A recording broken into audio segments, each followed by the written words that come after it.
네, 호남고속철도를 제주까지 연장하는 방안을 구체화하자며 국회가 나섰습니다. 전라남도가 건의한 지 십수년이 넘었지만 지지부진했던 상황에 전환점이 될지 관심거리인데 오늘 열린 국회 토론회 내용을 김광상 기자가 보도합니다. 광주 전남 지역 국회의원들이 주관한 이번 토론회에서도 호남고속철도 제주 연장의 경제성과 타당성은 충분하다는데 큰 이견이 없었습니다.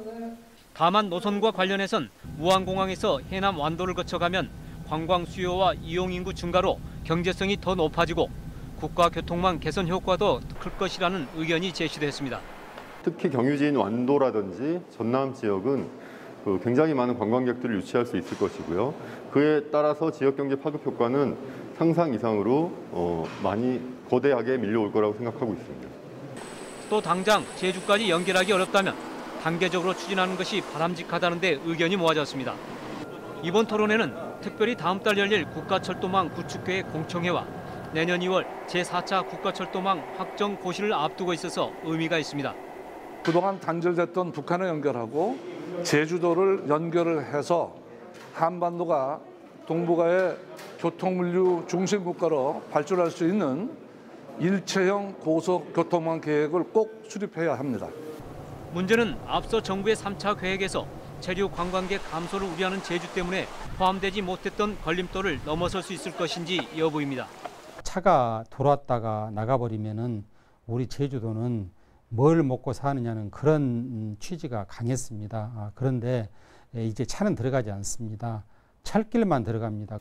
국민의힘 원내 수석 부대표를 맡고 있는 야당 의원 등 인천과 경기 지역 의원들도 자리를 같이 한 이번 토론회가 기상 변화에 상관없는 제주 관광과 물류, 나아가 국토 균형 발전에 획을 긋는 데 돌파구가 될지 주목됩니다.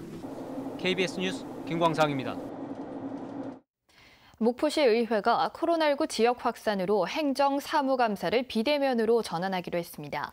목포시 의회는 오늘 의장단 회의를 갖고 내일까지 서류식으로 진행하는 행정사무감사를 비대면으로 진행하고 오는 20일부터 24일까지 진행되는 회의식 행정사무감사는 지역 확산 상황을 지켜본 뒤 추후 진행 방법을 결정하기로 했습니다. 김승남 국회의원이 대표 발의한 김산업의 육성 및 지원에 관한 법률안이 국회 상임위원회 법안 소위를 통과했습니다. 이 법률안은 김산업에 대해 종합계획을 수립해 실태조사와 연구, 정보 시스템 구축을 통해 미래 고부가 가치 산업으로 발전시키기 위해 추진하는 것으로 김치나 인삼처럼 개별법으로 육성 지원 방안을 마련하는 것을 목적으로 하고 있습니다. 산업부의 지역산업 거점기관 지원 사업으로 선정된 선박수리지원센터가 2년간의 공사를 마치고 오늘 목포 해양대학교에 문을 열었습니다. 선박수리지원센터는 국비 100억 원과 도비 70억 원 등 235억 원이 투입됐으며 9,000제곱미터 부지에 연구동과 시험동 그리고 57쪽의 장비를 갖춰 선박 수리 업무를 지원하게 됩니다.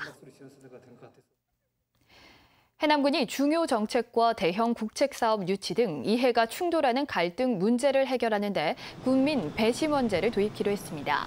군민 배심원제는 법률 전문가와 지역개발, 그리고 문화관광 등 5개 분야의 전문성이 있는 시민으로 배심원단이 구성되며 심의 대상 결정위원회를 경유해 상정된 안건을 토론을 거쳐 판결하는 군민 참여형 의사결정 제도입니다. 지금까지 목포에서 전해드렸습니다.